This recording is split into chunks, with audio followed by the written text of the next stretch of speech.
નમસ્કાર વિદ્યાર્થી મિત્રો, આજે આપણે ધોરણ 3ના ગણિત ગમતમાં પ્રકરણ 5 પહોંચ્યા છીએ, આકાર અને ભાત.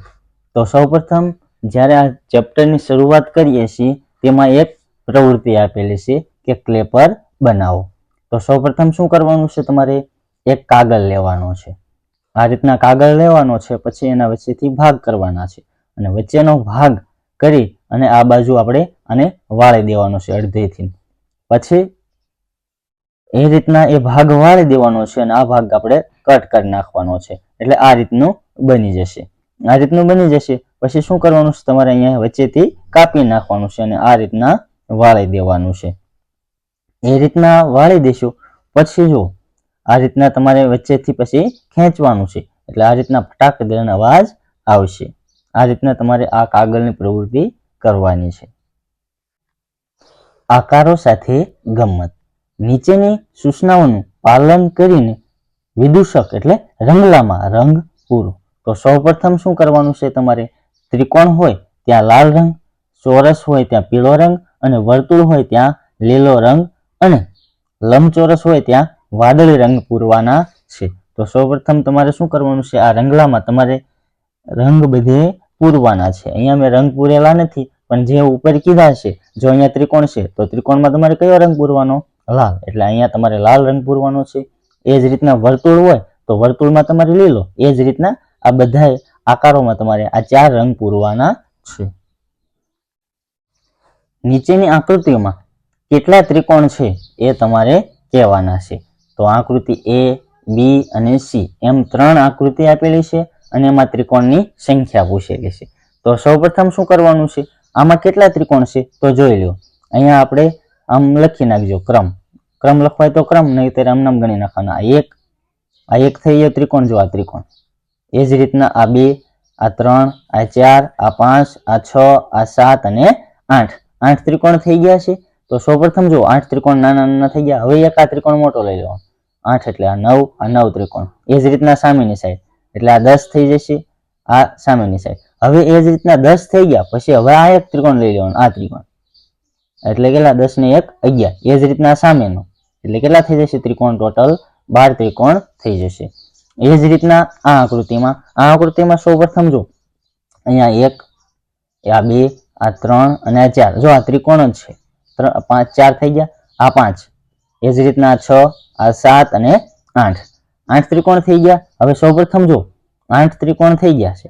હવે તમારે આ ત્રિકોણથી શરૂઆત કરવાની છે. જો મોટા ત્રિકોણ લેવાના હોય, આ 2 થી બને છે એક મોટો ત્રિકોણ. જો આ 8 એટલે 9 થઈ ગયા, 9. એ જ રીતના સામેની સાઈડ એટલે 10 અને આ સાઈડ 10 એટલે આ 11 અને આ 12 થઈ ગયા છે. હવે તમારે શું કરવાનું છે, આ ત્રિકોણ આ બંનેથી ભેગો થઈને બને એટલે કેટલા થઈ ગયા? 12 ને 1 આ 13. આ 13 થઈ ગયા ત્રિકોણ. હવે બીજો કયો બનશે? એ જ રીતના ભેગા થઈને આ ત્રણેય ભેગા થઈને એટલે કેટલા થઈ ગયા? 14 થઈ ગયા. હવે બીજો એક ત્રિકોણ હવે કયો બનશે? આ બંને ભેગા થઈને એટલે કેટલા થઈ ગયા? 15 ત્રિકોણ. હવે અહીંયા જુઓ આ ત્રિકોણ, આમાં કેટલા ત્રિકોણ છે તો સૌપ્રથમ ગણી લઈએ. એટલે 1, 2, 3, 4, આ 5, 6, 7, 8 ને 9 ત્રિકોણ થઈ ગયા. અને આ આખો મોટો એક ત્રિકોણ, આખો મોટો એટલે 10 થઈ ગયા, 10 ત્રિકોણ. અને હવે જો 10 એટલે 10 ને આ 1 11, જો આ એટલો આ 11 થશે, આ 11. એ જ રીતના અહીંયા જો આ ત્રિકોણ એટલે 12 અને એ જ રીતના આ ત્રિકોણ અહીંયાથી અહીંયા સુધી એટલે ટોટલ કેટલા ત્રિકોણ થઈ જશે? 13 ત્રિકોણ. એટલે આપેલ ત્રણેય આકૃતિમાં આમાં 12 ત્રિકોણ થશે, આ B આકૃતિમાં 15 ત્રિકોણ અને આ C આકૃતિમાં 13 ત્રિકોણ થશે. એ જ રીતના તમારે આમાં જાતે હવે આ રીતના કરવાનું છે અને ટ્રાય કરવાની છે કે તમારાથી પૂરા ત્રિકોણ થઈ જાય છે. નીચે આપેલ આકૃતિમાં સૌથી મોટો લંબચોરસ શોધો. તો જો અહીંયા કહી દીધેલું છે કે આ સૌથી મોટો લંબચોરસ છે આ રીતનો. તો હવે જો આ બાજુની આકૃતિમાં આ સૌથી મોટો લંબચોરસ થશે. જો અહીંયા મેં વચ્ચે રંગ પૂરેલો છે, આ પેન્સિલથી આમ ઘાંટું કર્યું છે એટલે આ સૌથી મોટો લંબચોરસ છે. એ જ રીતના આ આકૃતિમાં જો આ આકૃતિમાં સૌથી મોટો લંબચોરસ આ છે, અહીંયા સુધી, એટલે આ સૌથી મોટો લંબચોરસ છે આટલો ભાગ.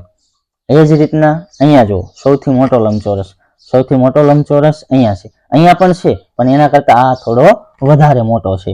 એટલે અહીંયાથી આ આટલો ભાગ આ અહીંયા સુધી અને અહીંયાથી અહીંયા સુધી આ તમારે આ રીતના પેન્સિલથી અથવા કલર પેનથી તમારે આ રીતના ઘાટું કરી નાખવાનું છે. એટલે આ ત્રણેય આકૃતિમાં સૌથી મોટો લંબચોરસ ભાગ આપણે શોધી લીધો.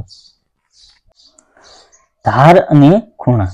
ગીતા અને તેના 5 મિત્રો રમત રમતા હતા.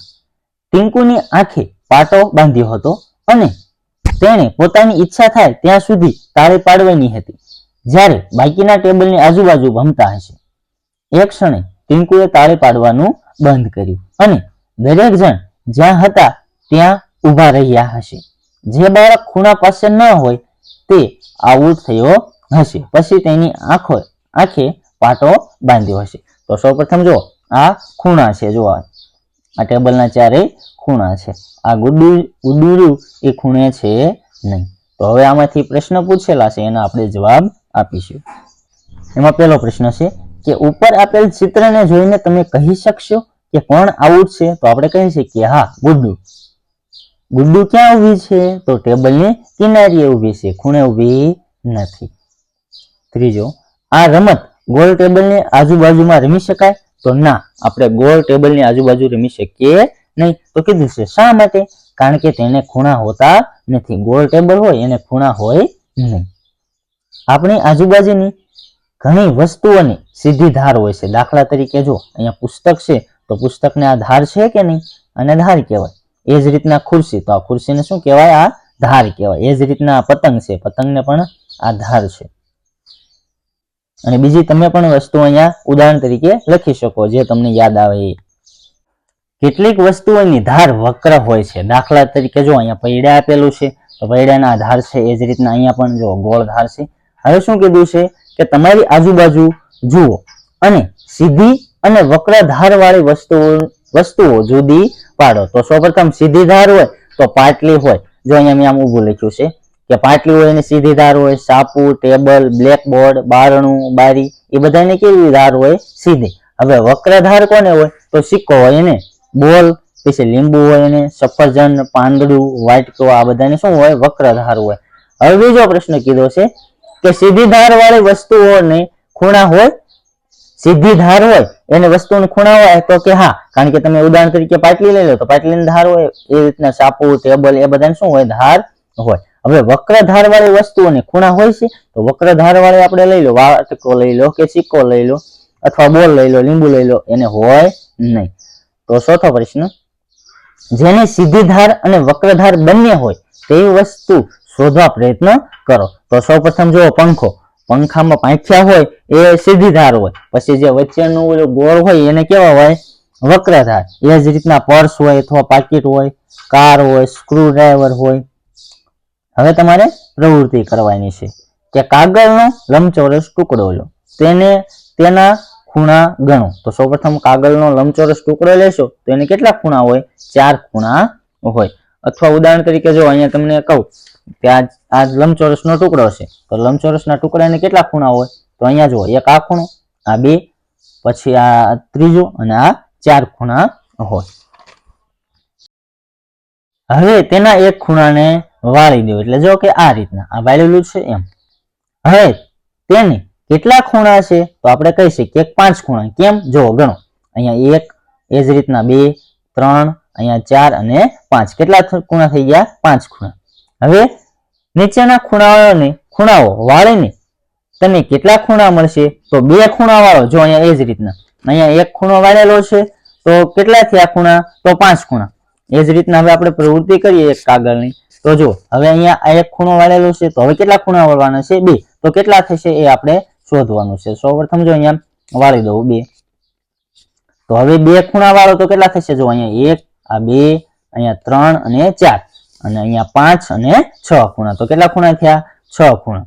હવે એ જ રીતના 3 ખૂણા વાળો. તો એ જ રીતના આપણે હવે 3 ખૂણા વાળી દઈશું. તો અહીંયા 3 ખૂણા વાળશું તો આપણને કેટલા મળશે એ આપણે શોધીએ.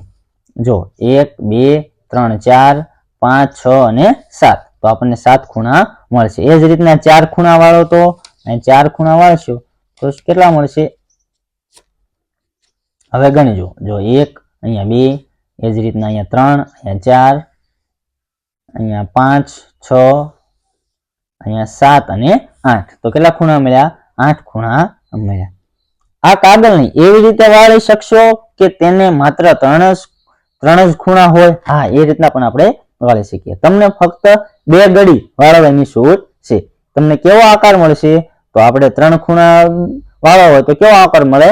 ત્રિકોણ. આગળ આપણે જોઈ ગયા, જે આપણે ત્રિકોણ શોધ્યો એમાં કેટલા ખૂણા હતા? 3. ચોરસ કાગળને લઈને આ પ્રવૃત્તિનું તમે પુનરાવર્તન કરજો. એટલે તમે તમારી ઘરે આ રીતનું તમે પુનરાવર્તન કરજો તમારી જાતે. તમે ચોરસ કાગળના ટુકડાના બધા ખૂણાઓને એવી રીતે વાળી શકશો કે જેથી ખૂણાઓની સંખ્યા તેટલી જ રહે? હા, એ રીતના પણ આપણે વાળી શકીએ. નીચેનો કોઠો જુઓ અને જે વસ્તુઓને ખૂણા છે તે વસ્તુની સામે આમ ટીક કરવાનું છે. વળી તેમાંની દરેક વસ્તુની ધાર અને ખૂણા ગણવાના છે. તો સૌ પ્રથમ વસ્તુનું નામ આપ્યું છે પાસો. જે આપણે સાપસીડી રમતા હોય ને એ પાસો આપેલો છે. તેને ખૂણા હોય? હા, ખૂણા હોય. કેટલા હોય? એની ધાર કેટલી હોય? સૌ પ્રથમ આવી 1, 2, 3, 4, 5, 6, 7, 8, ટોટલ કેટલી હોય? 12 હોય. કેટલી હોય? 12 હોય. અને ખૂણા કેટલા હોય? 8. અહીંયા પાસાની જગ્યાએ તમને સમઘન આપે કે લંબઘન આપે તો પણ ધારની સંખ્યા અને ખૂણાની સંખ્યા સરખી જ રહેશે. કારણ કે પાસો હોય એમાં સમઘનમાં શું થશે? માપમાં ફેરફાર થશે, લંબાઈમાં ફેરફાર થશે. એક તો સમઘન આપેલું હોય એટલે એની બધી બાજુઓ કેવી છે? સમાન હશે. પણ લંબઘનમાં એવું છે નહીં, એની લંબાઈમાં ફેરફાર હશે પણ ધારની સંખ્યા અને ખૂણાની સંખ્યા તો સરખી જ રહેશે. હવે બોલ આપ્યો છે એટલે બોલે કે દડો. દડાને હોય તો કે ના. ધાર હોય? ના. ખૂણાની સંખ્યા તો 0 એટલે આ ધારની સંખ્યા 0 અને ખૂણાની સંખ્યા પણ 0.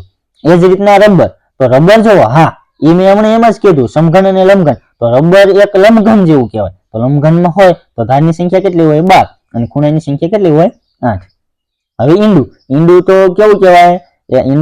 ઈંડા હોય એને ખૂણા હોય તો કે ના. તો ધારની સંખ્યા પણ ન હોય તો ખૂણાની સંખ્યા પણ 0 એટલે બંને 0 0. હવે કાગળનો ટુકડો. તો કાગળનો ટુકડો મેં હમણાં જ કીધો તમને. તો કાગળના ટુકડાનું ઉદાહરણ એક ફરીવાર લઈએ તો તમને ખ્યાલ આવશે. જો આ કાગળનો ટુકડો છે તો કે તેને ખૂણા છે? તો કે હા, ખૂણા કહેવાય. આ ખૂણા કેટલા છે? 4. તો આપણે ગણી જોઈએ. તો ખૂણાની ધાર કેટલી? તો એક આ ધાર કહેવાય, એક આ ધાર, 2, આ 3 અને આ 4 ધાર ટોટલ. એટલે ટોટલ ધાર કેટલી થાય? 4. એ જ રીતના ખૂણા પણ કેટલા થાય? 4. અહીંયા 1, આ 2 અને આ 3 અને આ 4 એટલે ખૂણા પણ 4. નીચેની આકૃતિઓમાં જેમને ખૂણા છે તેમાં ટીક કરો. આ આકૃતિઓમાં વક્ર રેખાઓ છે? તો કે હા. તો સૌપ્રથમ જો હવે શું કરવાનું છે? જો આ ટીક કરી નાખ્યું, હા. પછી બીજું એકા એટલે આ બંનેમાં ખૂણા છે, આ ખૂણા કહેવાય. ચાલો, માત્ર સીધી રેખાઓ જ વાપરીને તમે એક આકૃતિ દોરી શકો કે જેને ખૂણા ન હોય? તો કેમ ના. આપણે સીધી રેખા દોરીને આપણે એવું દોરી શકીએ નહીં કે જેને ખૂણા ન હોય. 10 ગ્રામ. 10 ગ્રામ એ ચીનનો પ્રાચીન કોયડો છે. 10 ગ્રામના ટુકડાઓથી આપણે પ્રાણીઓના, માણસોના અને વસ્તુઓના ઘણા આકારો બનાવી શકીએ છીએ. પુસ્તકના પાછળના ભાગે આ આકૃતિમાં બતાવ્યા પ્રમાણેનું એક ચોરસ તમને મળશે. જો આ રીતનું. તેને કાળજીપૂર્વક ટુકડાઓમાં કાપો અને આ 5 ટુકડાઓનો સમૂહ 5 ટુકડાવાળો 10 ગ્રામ કહેવાય છે. હવે નીચેની આકૃતિઓ બનાવવા માટે આ 5 ટુકડાઓનો ઉપયોગ કરો. જો આ રીતનું. તમારા સમૂહમાં કેટલા ત્રિકોણ છે? તો કે આપણે 3. તેઓ બધા એક જ માપના છે? તો કે ના. આપણે કહી શકીએ નહીં, એક જ માપના છે નહીં. જો અહીંયા 10 ગ્રામ લો, એમાં આ એક ત્રિકોણ છે, એક આ ત્રિકોણ છે અને એક આ ત્રિકોણ છે. ટોટલ 3 છે. આ બંને નથી એટલે 3 ત્રિકોણ થઈ ગયા. એટલે 3 ત્રિકોણ થઈ ગયા. એક માપના છે? તો કે ના, આ અલગ અલગ માપના છે. આ 2 અને 5 એક માપના છે પણ આ 1 નંબરનો રહ્યો એ એક સરખા માપના છે નહીં. તો આપણે કહો, શોધી કાઢો. તો ટુકડા 1, 2 અને 5. આ 1, 2 અને 5. તો હવે જો અહીંયા 2 સરખા ભાગ પાડવાના છે. તો આ 1 નંબરની આકૃતિમાં જો અહીંયા સરખા ભાગ પાડશો તો 2 અને 5 નંબરના ટુકડા બે સરખા બેસી જશે, બંધ બેસી જશે. એ જ રીતના અહીંયા પણ જો અહીંયા 2 અને 5, એ જ રીતના અહીંયા વચ્ચેથી આમ કાપશો એટલે 2 અને 5.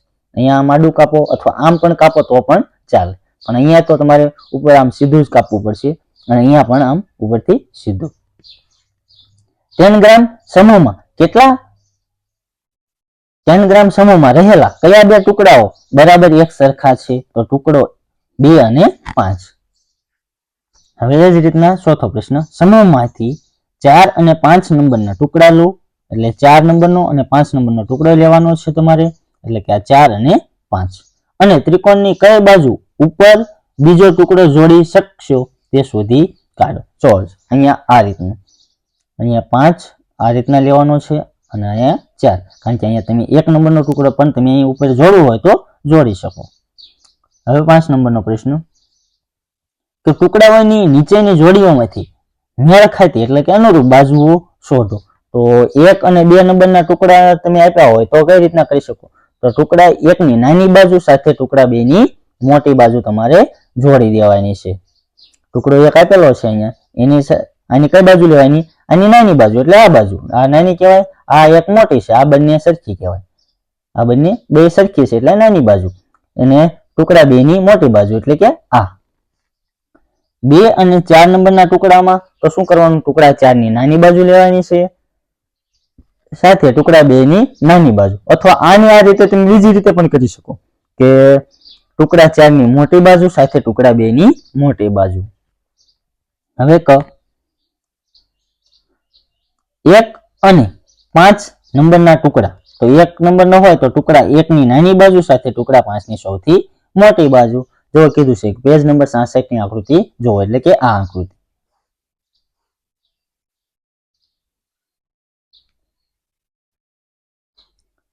દ 2 અને 5 નંબરના ટુકડા, ટુકડા 5 ની મોટી બાજુ સાથે ટુકડા 2 ની મોટી બાજુઓ અને ટુકડા 5 ની નાની બાજુ સાથે ટુકડા 2 ની નાની બાજુ, આ તમે જોડી શકો. એ મેળ ખાતી આ આકૃતિઓમાં અનુરૂપ બાજુઓ છે. હવે એ જ રીતના 7 ટુકડાનો 10 ગ્રામ આપેલો છે, આ રીતના જો અહીં 7 ટુકડાના 10 ગ્રામનું ચિત્ર છે. તમે તેને કેટલાક રસપ્રદ આકારો બનાવવા માટે કાપી શકશો અને જુદી જુદી રીતે તેમને સાથે મૂકી શકશો. જો અહીંયા આપેલું છે આ રીતના. આ આકારો બનાવવાનો પ્રયત્ન કરો. આ આકારો બનાવવાનો પ્રયત્ન તમારે કરવાનો છે. હવે માત્ર અહીં લખેલા ટુકડાનો ઉપયોગ કરી નીચેના આકારો બનાવવાનો પ્રયત્ન કરો. માત્ર ત્રિકોણનો ઉપયોગ કરો. શું કીધું છે? આ આકાર આપેલો છે એમાં માત્ર ત્રિકોણનો ઉપયોગ કરવાનો છે. તો સૌપ્રથમ જો અહીંયા મેં બનાવેલો છે આકાર આ પહેલા નંબરનો, તો આ બાજુ તમારે 1 નંબરનો ટુકડો જોડવાનો છે. એ જ રીતના અહીંયાથી કટ કરીને અહીંયા 3 નંબરનો અને અહીંયા 5 નંબરનો અને અહીંયા 7 અને અહીંયા 6 નંબરનો. એ જ રીતના આ 2 નંબરનો 1, 2, 3 અને 5 ટુકડાનો ઉપયોગ કરો. જો તમને આમ કીધેલું છે કે 1, 2 અને 3 અને 5 ટુકડાનો ઉપયોગ કરો, તો સૌપ્રથમ તમારે શું કરવાનું છે? તો અહીંયા 3 નંબરનો ટુકડો, અહીંયા 2, અહીંયા 1 અને અહીંયા 5, અહીંયા આ તમારે પૂછી નાખવાનું છે, અહીંયા કરવાનું નથી. આટલો તમારે કરવાનું છે ખાલી. એટલે આ તમે જોઈજો, આ ટુકડાને અનુરૂપ આ ટુકડા બેસી જશે. આમાં તમને કીધું છે કે આ ટુકડાનો જ ઉપયોગ કરવાનો છે, એટલે તમારે એ ટુકડાનો જ ઉપયોગ આમાં કરવાનો થશે. માત્ર 2 ત્રિકોણનો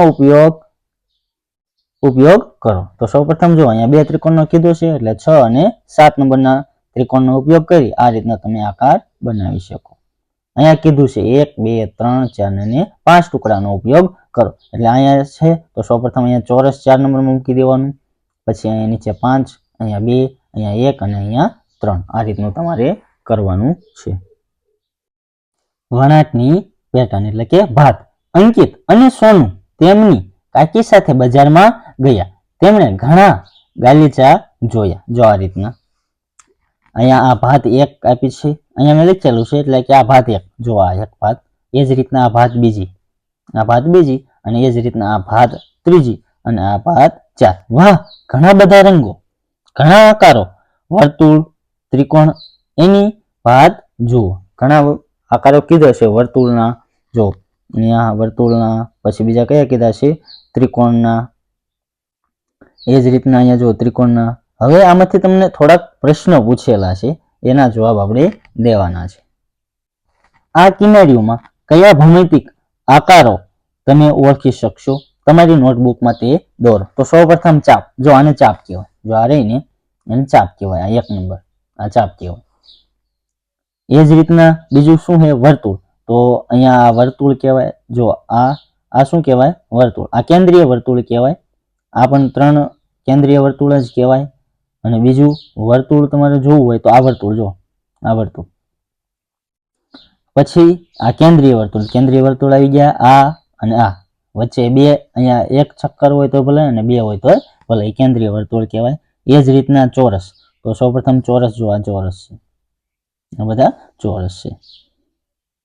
અને ષટકોણ અને ચતુષ્કોણ હોતા આપેલા છે. તો સૌપ્રથમ ચતુષ્કોણ હોય એટલે 4 બાજુ હોય, જો આ 1 2 3 4 આ ચતુષ્કોણ છે. હવે ષટકોણ હોય, ષટકોણ એને 6 બાજુ હોય, 6 બાજુ વાળો જો આ પણ કહી શકો ને આ પણ કહી શકો. જો 1 અહીંયાથી શરૂ કરો, 1 2 3 4 5 6 આ 6 બાજુ. એ જ રીતના 1 2 3 4 5 ને 6 બાજુ આ ષટકોણ કહેવાય. કોઈ ભાતમાં કોઈ એક આકાર પુનરાવર્તિત થાય છે તો કે હા, અને કયો? તો આપણે કહેવાનું છે, જો અહીંયા મેં ભાત લખેલી છે, આ ભાત 1. ભાત 1 માં તમારે શું કરવાનું છે? નોટબુકમાં દોરવાનું છે કે કઈ કઈ ભાત તમારે પુનરાવર્તિત થાય છે. તો સૌપ્રથમ જો આ ચતુષ્કોણ, આ કેન્દ્રીય વર્તુળ, આ પછી ચતુષ્કોણ કેન્દ્રીય વર્તુળ, એટલે કઈ ભાત પેટર્ન? જો એક આ ચાપ, આ 1 અહીંયા જો ચાપો આપેલી છે એટલે 1 2 અને 3 આ તમારે ભાત 1 માં આ ત્રણેય પુનરાવર્તિત થાય છે. એ જ રીતના ભાત 2 માં કઈ થાય છે? જો આ ત્રિકોણ આપેલા છે, આ ત્રિકોણ 1 તો પુનરાવર્તિત થાય છે. જો એક અહીંયા જો આ ચોરસ, આ ષટકોણ એ પુનરાવર્તિત થાય છે. અહીંયા ત્રિકોણ નહીં પણ આ તો ડિઝાઇન છે એટલે તમે આ 2 લખી શકો, એક આ ચોરસ અને ષટકોણ, આ 2 તમે લખી શકો. અને ભાત નંબર 3 માં શું કરવાનું છે તમારે? જો એક આ ષટકોણ થશે, પછી આ કેન્દ્રીય વર્તુળ, આ 2 નંબર અને આ 3 નંબર. જો અહીંયા વચ્ચે એક જ રાઉન્ડ છે અને અહીંયા 2 છે, એટલે આ ટોટલ 1 2 3 થશે, અહીંયા ટોટલ 1 2 થશે. જો આમ પુનરાવર્તિત થાય છે, આ 1, જો અહીંયા પણ પુનરાવર્તિત થાય છે, અહીંયા નીચે પણ પુનરાવર્તિત થાય છે, એટલે 1 2 અને 3. આ ભાત 3 માં તમારે 3 લખવાની છે. હવે જો આ ભાત 4, આ ભાત 4 માં તમારે કઈ લખવાની છે? જો એક તમારે આ એક વર્તુળ દોરવાનું છે, વર્તુળ 1 પુનરાવર્તિત થાય છે, પછી આ પુનરાવર્તિત થાય છે, રેડી, અને એક આ આકાર પુનરાવર્તિત થાય છે. હવે કીધું છે કે આકારો શેના બનેલા છે? તો કીધું છે વક્રરેખાના, સીધી રેખાના, ત્રીજું વક્રરેખા અને સીધી રેખા બંનેના. તો આપણે બંનેના કહી શકીએ કે વક્રરેખા અને સીધી રેખાના બંનેના બનેલા છે. તમારા કપડા, તમારી માતાની સાડી, શાલ, ગાલીચા અને સાદડી આસન તરફ જુઓ અને તમને કેટલીક ભાત ઓળખી શકશો. તમારી નોટબુકમાં તે દોરો, એટલે તમારી નોટબુકમાં એ દોરવાની છે. ભોંયતળિયાની પેટર્ન એટલે કે ભાત. તો સૌપ્રથમ જો જેમાં પેટર્ન એટલે કે ભાત હોય તેવું ભોંયતળિયું તમે જોયું છે? તો કે હા, જો આ રીતના. આ ભાત કેવી રીતે બનાવવામાં આવે છે તે તમે જાણો છો? આ ભાત સમગ્ર ભોંયતળિયા પર કોઈ પણ જાતની ખાલી જગ્યા સિવાય એકબીજામાં બરાબર બંધ બેસતી લાદી પાથરીને બનાવવામાં આવે છે. દાખલા તરીકે લાદીઓનો આકાર જુઓ અને તેઓ એકબીજામાં કેવી રીતે બંધ બેસતી થાય છે તે જુઓ. જો આ રીતના હોય, આ રીતના. હવે આ 6 બાજુ વાળી લાદી તરફ જુઓ, એટલે કે આ કોઈ પણ જાતની ખાલી જગ્યા સિવાય આ આકારની લાદીઓ સંપૂર્ણ ભોંયતળિયાને કેવી રીતે ઢાંકી શકશે તે જુઓ. એટલે આ રીતના તમે જોઈ શકો છો. જો આ રીતના નીચેનામાંથી જે લાદીઓ ભોંયતળિયા પર ભાત બનાવશે તે લાદીઓને ભાત સાથે તમે મેળવી શકશો? તો કે હા, બંધ બેસતું કરવા માટે લીટીઓ દોરો. તો સૌપ્રથમ જો અહીંયા 4 આપેલા છે, 1 2 3 અને 4, એની સાથે આપણે જોડવાનું છે. તો સૌપ્રથમ અહીંયા જો આ લાદીઓને, એટલે તમને આમ જોશો તો આ બંને ભેગી લાગશે, પણ એમ તમારે નથી જોવાનું. આ ડાયરેક્ટ જો આમ આકાર અને આ આકાર, એટલે આ રીતનો તમે જોઈ શકશો. જો આ, એટલે આને આની સાથે જોડી દેવાનું. એ જ રીતના અહીંયા 3, તો એ રીતનું આની સાથે જોડવાનું છે. પછી આ વચ્ચે ત્રિકોણ એની આની સાથે જોડવાનું છે, અને એ જ રીતના આ આકારને આની સાથે જોડી દેવાનું છે. તમે પણ તમારી પોતાની લાદી બનાવી શકો અને તમારી ઢબે ભોંયતળી અને ઢાંકવાની પેટર્ન બનાવવા માટે તેનો ઉપયોગ કરી શકો. પુસ્તકના અંત ભાગમાં તમે આ પ્રકારની કેટલીક લાદીઓ મેળવી શકશો, જેને તમે કાપી શકશો, સાફ પાડી શકશો અને રંગ પૂરી શકશો. 2 નંબર, ભોંયતળી અને ઢાંકવાની પેટર્ન મુજબ નીચેનાને પૂર્ણ કરો. સૌપ્રથમ જો આ રીતના આપેલી છે પેટર્ન, તો એ રીતના આપણે અહીંયા આમ આ રીતની પેટર્ન તમે દોરી શકો. પછી તમારે આ રંગના કલર તમારે આમાં પૂરવાના છે બંનેમાં. 3 નંબર, પેટર્ન પૂર્ણ કરો. જે પેટર્નમાં 6 બાજુઓ વાળી લાદીનો ઉપયોગમાં લેવાય છે તેવી પાના નંબર 70 પર, એટલે કે આપણે આગળ જોઈ ગયા એ આવેલી ભાત સાથે સરખામણી કરો. આ બે વચ્ચે શું તફાવત છે? તો આપણે સૌપ્રથમ કહી શકીએ કે આ પેટર્નમાં સ્ટાર આકાર એકબીજાથી જોડાયેલા દેખાય છે. પાના નંબર 70 પર સળંગ ષટકોણ આકાર એકબીજાથી જોડાયેલા દેખાય છે. જો પછી આ રીતના તમારે આને પૂર્ણ કરવાનું છે. જો અહીંયા પછી ખાલી જગ્યા, પછી અહીંયા એ જ રીતના અહીંયા, પછી અહીંયા આ રીતના અહીંયા અને અહીંયા આ રીતના મેં પેન્સિલથી કર્યું છે, પણ તમારે આ આકારો પીળા રંગથી રંગી નાખવાના છે. ખુશ્બુ અને રહીમ આગ્રામાં રહે છે. એક દિવસ તેઓ તાજમહેલ જોવા ગયા. ભોંયતળીએ નીચે દર્શાવ્યા પ્રમાણેની ભાત હતી, એટલે કે આ રીતની. આ ભાતમાં હું 2 જુદી જુદી લાદીઓ જોઈ શકું છું. હું માનું છું કે ફક્ત એક જ પ્રકારની લાદીઓનો ઉપયોગ થયો છે. તમે શું માનો છો? તમારા મિત્રો સાથે ચર્ચા કરો. ઉપરની ભાતમાં એક જ ટાઇલ્સનો ઉપયોગ થયો છે, પરંતુ તેની ગોઠવણી ઊભી અને આડી એમ અલગ અલગ રીતે કરેલી છે. જો આમ આડી કરેલી છે અને આ ઊભી કરેલી છે, એટલે તમને અલગ અલગ લાગશે, બાકી આ એક જ ટાઇલ્સ છે.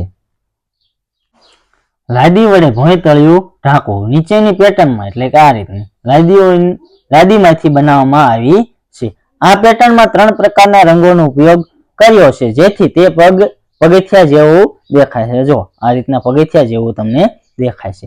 અહીંયા 2 રંગોનો ઉપયોગ કરવાથી તે પીળા અને વાદળી ફૂલોની જુદા જુદા પ્રકારની પેટર્ન બને છે. જો આ રીતના આ ફૂલ હોય એ રીતના પેટર્ન બને છે.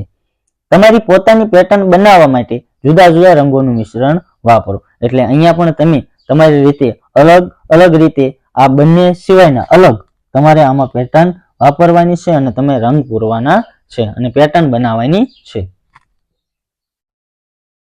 મેં આ આકારની મીઠાઈ જોઈ છે, એટલે આ રીતની મીઠાઈ જોઈ છે.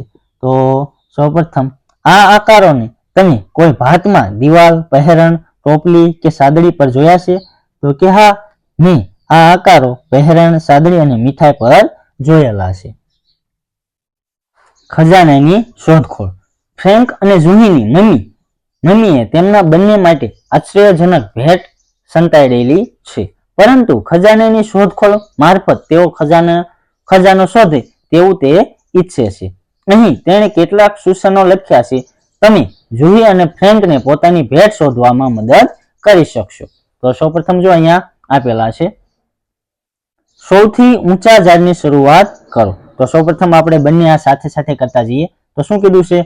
સૌથી ઊંચા ઝાડની શરૂઆત કરો. તો અહીંયા આકૃતિ આપેલી છે, તો સૌપ્રથમ આ સૌથી ઊંચું ઝાડ આ છે.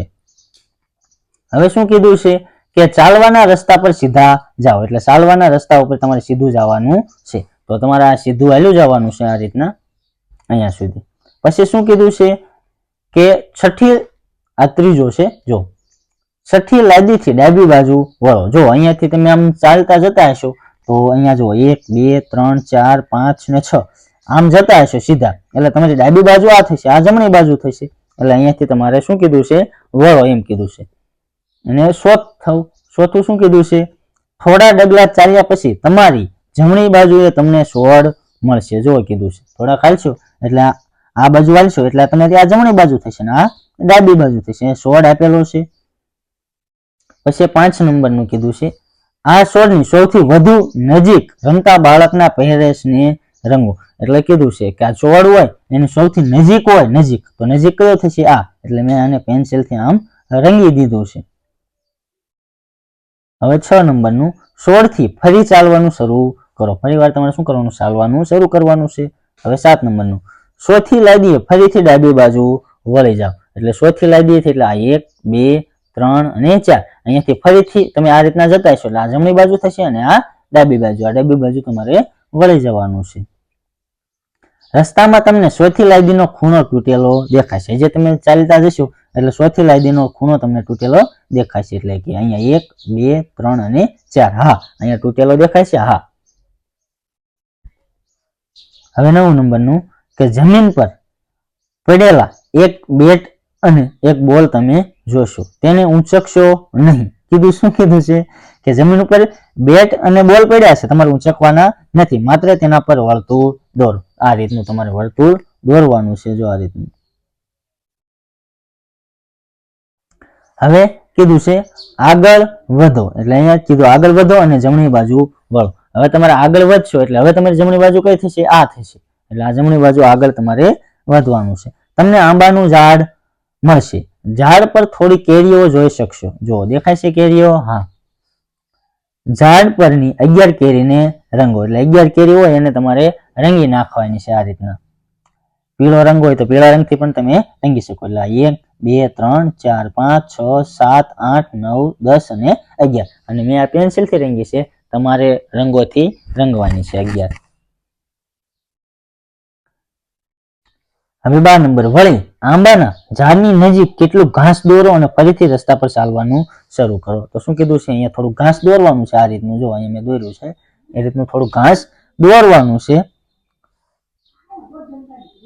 જ્યારે અહીંયા કીધું છે જ્યારે તમે સીધા જશો ત્યારે તમને એક ઘર મળશે. તો અહીંયા તમે સીધા સીધા હાલ્યા જશો આ રીતના, એટલે અહીંયા ઘર મળશે.